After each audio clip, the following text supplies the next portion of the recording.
Today's discussion will be presented in 3 sections, since we are recording it for radio broadcast on Federal News Radio, part of the Federal News Network. You're welcome to post questions and comments during the session, and we'll try to answer them online. I'd like to introduce our moderator, Tom Temin, host of the Federal Drive on Federal News Network. Welcome and thanks for joining us. My guests today are Brandon Pashofsky, Chief Data Officer at USAID. Daniel Commons is Federal Student Aid Chief Information Security Officer and Director of the Information Technology Risk Management at the Department of Education. Tim Stanley is Vice President for Federal Sales at Commvault, and Nick Saki is Principal Engineer for the Americas Public Sector at Pure Storage. And why don't we get right to it? Everybody has lots of data nowadays, and really the nature of applications and the deployment of digital services have put data in the forefront of something to be managed almost as a commodity in and of itself. And you still have to back up the applications and everything else. So give us a sense, we'll start with our 2 federal guests, a sense of the scope of the data that you are dealing with, and then what some of your overall strategies are for ensuring backup. And of course, backup's no good unless you can get it back, and recovery. So Brandon, why don't we start with you? Sure, yeah, appreciate it, Tom. USAID's data is incredibly diverse. We have data on everything from food security in Bangladesh to education levels in India, microfinance in Jordan, even genomic data on drought-resistant crop strains and things like that.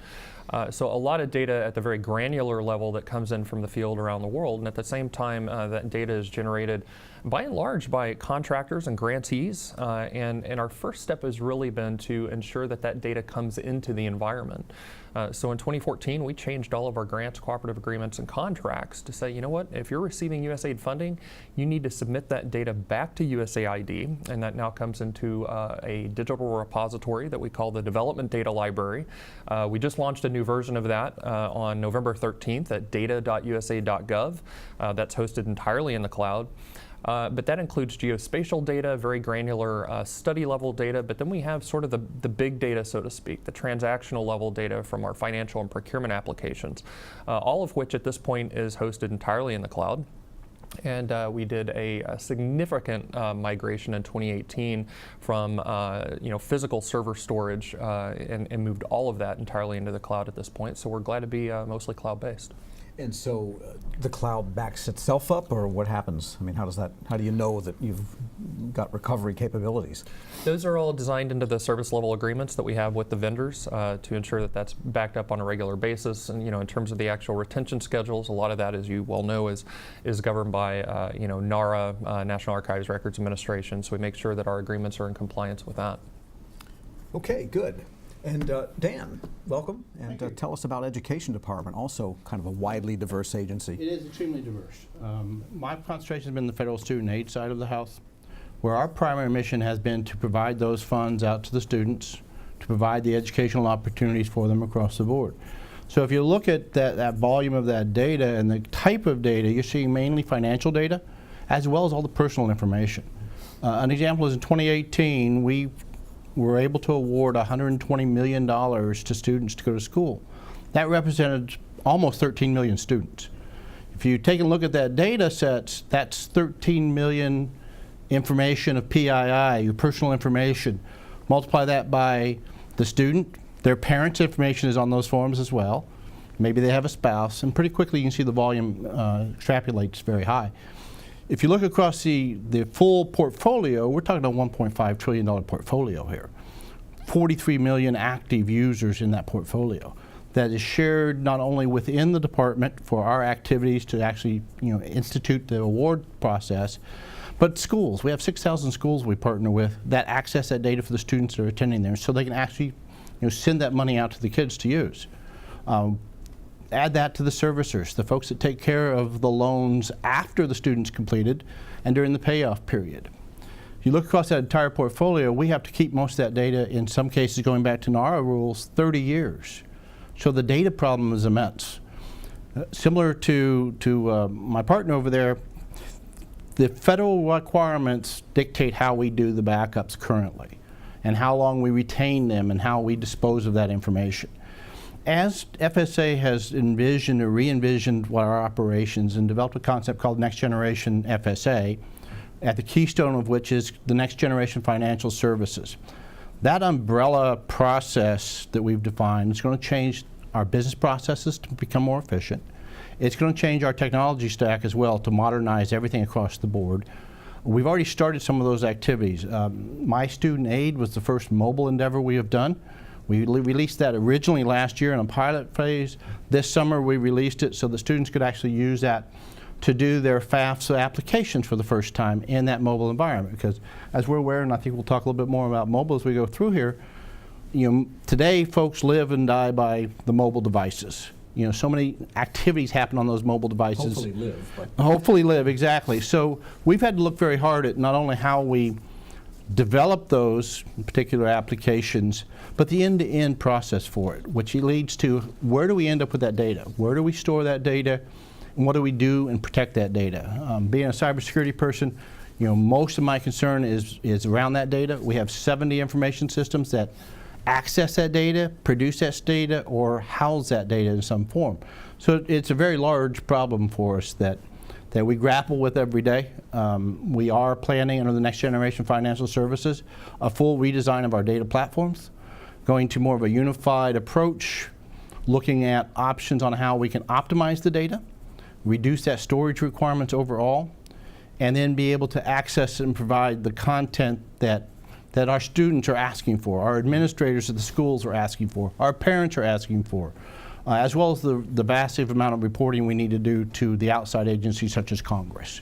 All right, so a time of great ferment sounds like going on there. It is. The modernization effort alone under the new process of the Next Generation Financial Services is not only, like I said, changing the business process, but dramatically changing that technology stacks. Okay, and we'll get back to that in some Certainly. detail as we move forward here.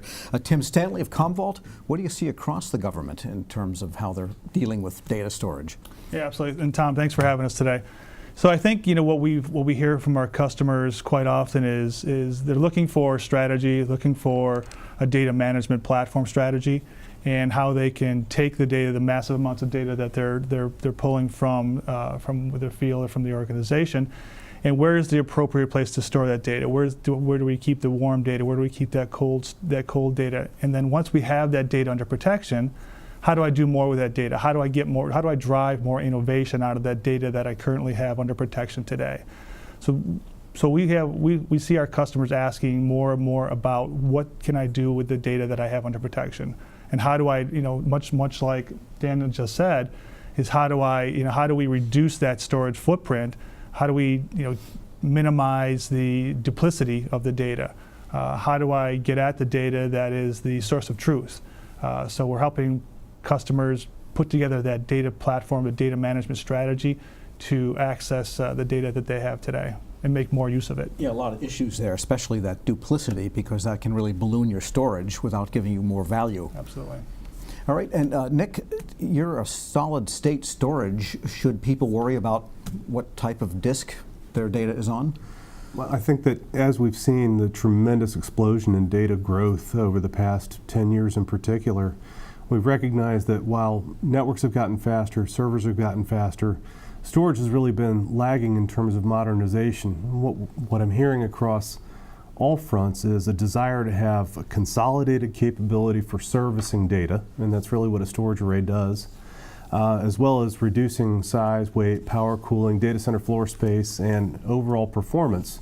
Because at the end of the day, the rate at which we can move data in and out of the compute infrastructure directly drives how quickly we can know the things we want to know and make the decisions we need to make to deliver better student services, to deliver better foreign aid, to make smarter inferential decisions about the policies we need to implement, decisions that we need to make in business.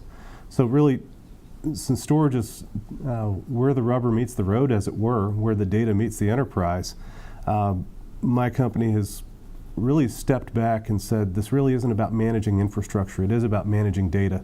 And what we need to facilitate is the ability for government, for industry, to create data-centric architectures, to build data platforms and to build data hubs so that we can get the most benefit out of the extensive data holdings, particularly that the U.S. government has.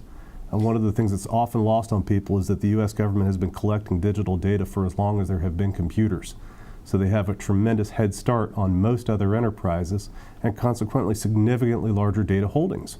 And that's really why Pure Storage was founded, to create a capability that modernizes and transforms the data service component of the enterprise.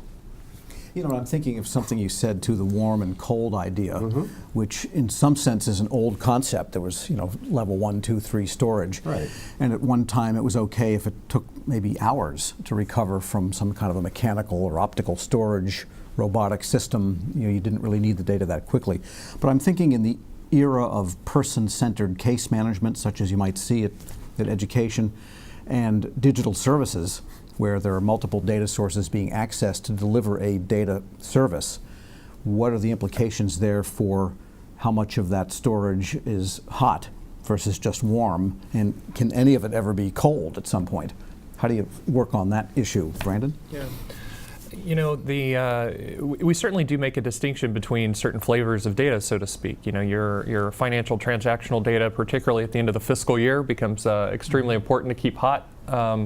And we make sure we do that. You know, the procurement sensitive data, same category. You know, some of our HR data, obviously. The operations data is very much the critical part. And so, you know, that's extremely important to have hot. Given that we're mostly in the cloud, we can, you know, really changing from a, you know, hot to a cold to a warm is really a phone call away, which is, you know, very nice to have that flexibility in the cloud. For some of our more granular data that's more study focused, so geospatial, baseline surveys of food security in remote villages in South Sudan, things like that. Maybe not as much of a requirement for hot storage on some of those things, but still we're doing critical research with those efforts to improve the lives of some of the world's most vulnerable people. So we want to make sure that we don't lose access to that. So in every case, we do make sure we have redundancy, whether it's minutes or hours or days, we plan for it accordingly. And what do you do about the deduplication issue, or the you know, multiple copy of the same document and all of these other things that relate to ballooning data without actually different data? Yeah. Well, at this point, we're trying to pull essentially everything in a harmonized environment so that we don't have multiple data silos within the agency at this point. That has led to us to reduce our footprint considerably. As I mentioned, we've moved a lot of our storage capability into the cloud to ensure that is the single environment, the single source of truth for our data. To ensure there's no duplication. The real challenge right now, as Tim was alluding to, is how do we start to execute the advanced analytics on that data storage, pulling heterogeneous data together to generate new insights. I think that is the point at which we're at today. And as Nick was referring to, we have data going back decades, and the real question is how do we empower usage? All the talk about data management, if it does not result in usage to further the mission of the agency, is really fairly empty talk. And so we want to make sure we use that to benefit of the agency, and that's why we're here. Yeah, so it's not really like managing like a mummy where it has to be preserved but never touched or modified or used for the rest of history, but it becomes something that is alive. And Dan, you mentioned too the deployment of mobility. And are there any special considerations for mobile data or data that gets used mobily? There absolutely is, and the architecture you put in place determines a lot of how you protect that data or how you consume that data. You know, our first step forward was to leverage what we already had existing, which were back-end data stores, and then allow that much similar to a web access, a little more involved than that, but let that app sit out there, consume the data that already existed in a current existed storage. As we go forward into the next generation activities, we're looking at how we can better, much like what they've already done over there with Brandon, is how can we better leverage that information? Because when we look at our data stores, we may have that same data student record, for example, in 4 or 5 or 6 different data stores just within our environment. Now, add it to how many data stores that the schools have, it very quickly balloons. So it's going to be important for us to begin to manage that data, go to the much of what they've already gone through is how do you do that unified pool that create, collect once, use multiple times, access it in some kind of hub fashion where you're doing transactional things on the boundary to that central data pool. And I think that's the only way we're going to be successful with mobile without putting mobile in databases, build new concepts and new environments where we don't need to. I think the transaction of a mobile application on the edge back into the data stores, bringing what it needs. And that may be for student applications. It may be for the life cycle of their loan. It may be, as we have one initiative where we're working with credit card companies and being able to track that.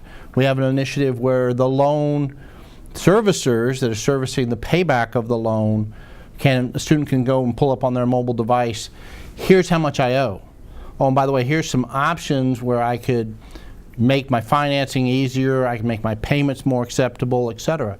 So we're going to become very, very mobile-centric as we go forward, and that data store being central is going to be, I think, critical to our success. Yeah, and Tim, this all leads me to think that a differentiating factor in selection of where you put your data, what cloud, what facility it's in, really is not quite so much the metal that they have, but the services that they offer. Yeah, absolutely. For all of these different aspects of data usage we've been talking about.